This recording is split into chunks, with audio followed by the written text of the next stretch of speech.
स्वागत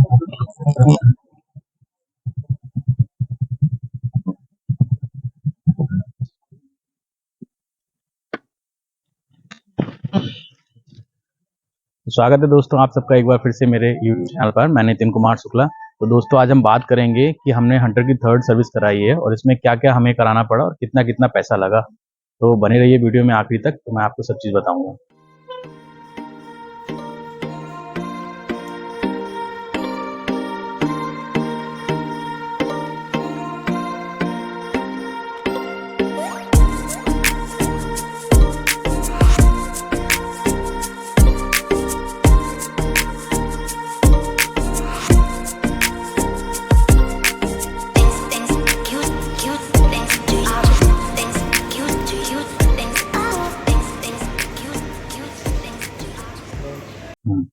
तो दोस्तों अपने हंटर की तीसरी सर्विस डन हो चुकी है।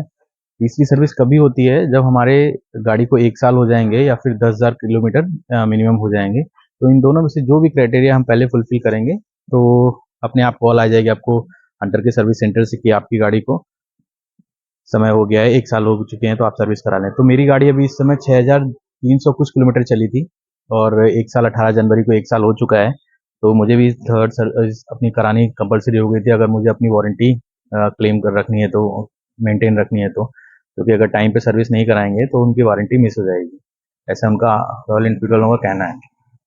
तो अब पहले मैंने जब इनको कॉल आया तो मैं जब सर्विस सेंटर के लिए अपॉइंटमेंट मैंने बुक की अपनी सर्विस के लिए, तो क्या क्या उसमें मैंने कराया तो मैं आपको बताता हूँ कि क्या क्या मैंने कराया और क्या उन्होंने करके दिया।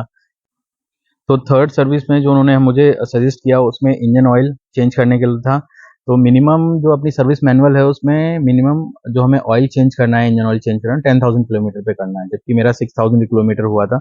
बट उन्होंने बोला तो मैंने करा लिया। उसका उन्होंने मुझे 900 रुपीज़ एस्टिमेट बताया। ऑयल फिल्टर जो था वो चेंज करने के लिए उसका 100 रुपीज़ बताया। फिर उन्होंने मुझे नया एक बताया कि इंजन ऑयल फ्लश करेंगे वो।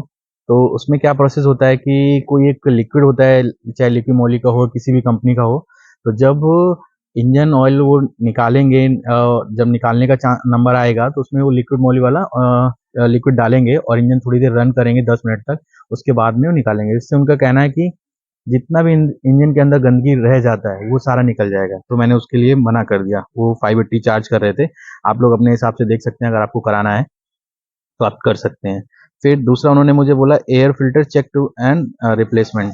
अगर वो एयर फिल्टर रिप्लेस करते तो 220 रुपये चार्ज करते, तो मैंने उसके लिए मना कर दिया कि अभी मेरी 5,000 किलोमीटर पे ये जब सेकेंड सर्विस हुई थी तो मैंने ये सब चेंज कराया था, तो उसमें मुझे ज़रूरत नहीं है। फिर बोथ ब्रेक क्लीन, ये फ्री में होना था, जबकि इन्होंने सेकेंड सर्विस में मुझे ये उन्होंने चार्ज किया। सेकेंड सर्विस में उन्होंने दोनों ब्रेक उन्होंने मेरी क्लीन की। बोल बारिश का टाइम था, बोला आपको क्लीन कराना होगा, आपकी बहुत गंदी हो गई है। ये इस बार कॉम्प्लीमेंट्री थी और जो उन्होंने नहीं की।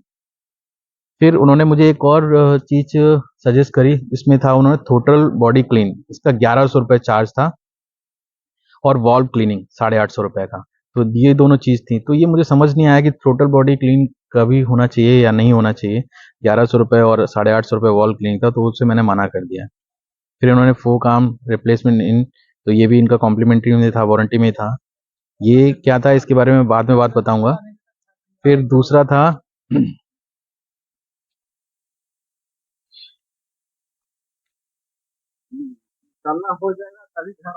फिर जो अगला उन्होंने मुझे सजेस्ट किया डी कार्बन।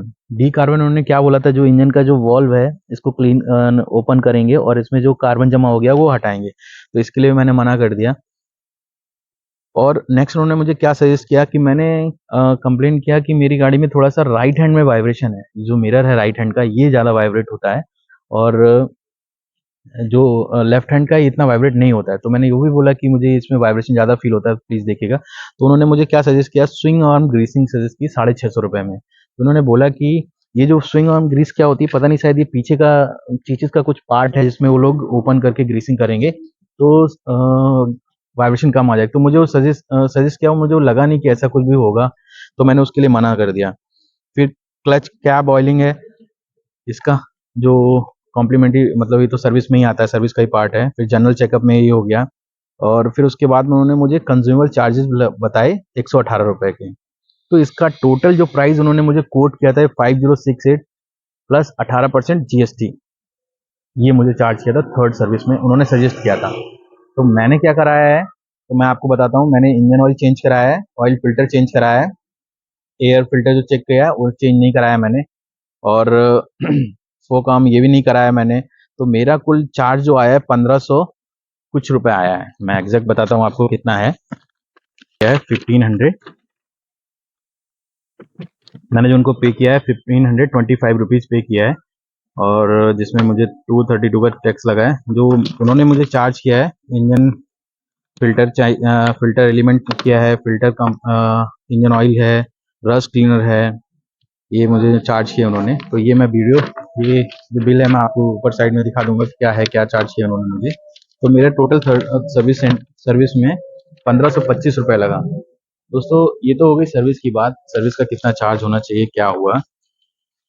दूसरी चीज मैंने जो ऑब्जर्व की कि आप जब भी सर्विस सेंटर पे जाते हैं तो आपको जो सर्विस मैनुअल में जो चीजें लिखी हैं, मुझे लगता है वो आपको उससे ज़्यादा चार्ज करते हैं। जैसे मैं सर्विस की बात बताऊं, कि उन्होंने मुझे ज़बरदस्ती ज़बरदस्ती क्या बोलेंगे, उन्होंने मुझे सजेस्ट किया कि ऐसा-ऐसा है कि आपको ब्रेक ये क्लीन करानी होगी, तो उसका मुझे उन्होंने एक्स्ट्रा चार्ज किया, जबकि ये थर्ड सर्विस में फ्री होती है, और जो उन्होंने मुझे नहीं की, क्योंकि मैंने उनको बताया कि मैं सर्विस सेकंड सर्विस में करा चुका हूँ। तो वो उन्होंने एक मुझे थोड़ा-सा वहाँ पे ज़बरदस्ती चूना लगाया, और इस बार में मैं थोड़ा प्रिपेयर होके गया था। हालाँकि मुझे ऑयल भी नहीं चेंज कराना था, क्योंकि सर्विस मैनुअल, आरई के सर्विस मैनुअल में क्लियर मेंशन है कि जब तक 10,000 किलोमीटर में आपको ऑयल चेंज कराना। मेरा जबकि अभी 6,300 किलोमीटर हुआ है, तो मुझे नहीं कराना था ऑयल। लेकिन बट फिर भी मैंने बोला चलो ठीक है, सर्विस में आए हैं तो ऑयल फिल्टर और ये सब चेंज हो जाएगा, तो मैंने चेंज करा लिया। इन्होंने मुझे थ्रोटल बॉडी के लिए सजेस्ट किया कि आप वो कराओ, स्विंग आर्म के लिए किया। जब मैंने वाइब्रेशन का कंप्लेंट किया कि मेरा राइट हैंड का मिरर बहुत वाइब्रेट करता है, अगर आप 50-60 के ऊपर जाते हो और थर्ड गियर पे रहे तो बहुत ज़्यादा आपको वाइब्रेशन करेगा, तो उसके लिए भी मैंने उनको बोला, तो उसका लिए भी उन्होंने किया। जबकि उनको मेरी जो ब्रेक थी ये क्लीन करनी थी, ब्रेक भी उन्होंने क्लीन नहीं की, जो कि सर्विस में कॉम्प्लीमेंट्री होती है, फ्री होती है, जो इसमें होनी चाहिए थी, बट उन्होंने नहीं की। तो मैं दिखाता हूँ, देखो उन्होंने क्या किया। वॉशिंग का बड़ा इशू आया, मैं आपको ये भी चीज़ दिखाता हूँ। ये चीज़ देखिए, क्लीनिंग देखिए इसकी। ये जब भी मैं उतारता हूँ स्टैंड, तो ये स्टैंड आधा ही यहाँ पे अटक जाता है, पूरा नहीं जाता, क्योंकि उन्होंने प्रॉपर क्लीन ही नहीं किया, ऑयलिंग ही नहीं की वहाँ पे। तो ये चीज़ आरई वालों को देखनी चाहिए। अब मैं कंप्लेंट करूँ तो क्या कंप्लेंट करूँ कि भाई आपने गाड़ी अच्छे से वॉश नहीं करी है, वॉशिंग का क्या कंप्लेंट करूँ। बाहर जाके ही मैं करा लूंगा, उसमें 100-150 रुपये लगेंगे मेरे, तो हो जाएगा। दूसरी चीज़ जो मैंने बोला था, वाइब्रेशन बहुत है गाड़ी में, तो वो मुझे उन्होंने सॉर्ट आउट नहीं करके दिया है। ये जब भी राइट हैंड में बहुत ज़्यादा वाइब्रेट होती है गाड़ी, जब भी मैं चलाता हूँ, इसका कोई सोल्यूशन नहीं निकाला उन्होंने। बट वो हमें एक्स्ट्रा चार्ज बताते रहते हैं कि आप ये करा लो, वो करा लो, ऐसा कराओ, वैसा कराओ, जो मैंने मना कर दिया था। तो दोस्तों देखिएगा, आप लोग भी अगर आप जा रहे हैं सर्विस सेंटर में अपनी थर्ड सर्विस के लिए, तो आपको क्या क्या बोलते हैं। अगर कोई जानकार लोग हैं तो मुझे बताएं कि टोटल बॉडी क्लीनिंग क्या होता है, मिनिमम कितने पे होता है, कितने पे कराना चाहिए। मेरी गाड़ी इतनी चली नहीं है, ज़्यादा से ज़्यादा 6,500 किलोमीटर चली है, तो मुझे कुछ लगा नहीं कि हाँ मुझे ऐसा कुछ कराना चाहिए उसके बारे में। तो टोटल बॉडी भी मैंने क्लीन नहीं कराया है। तो अभी नेक्स्ट टाइम जब भी सर्विस होगी इसकी अगली, तो मैं देखूंगा टोटल बॉडी का थोड़ा सा कि क्या होना चाहिए, कब होना चाहिए, कब कराना चाहिए, तो उस हिसाब से मैं उसको क्लीन कर रहा हूँ। तो आज की वीडियो में इतना ही, बने रहिए साथ तक। तो अगली बार नई वीडियो में कुछ और नया आपको दिखाऊंगा, तब तक के लिए थैंक यू वेरी मच।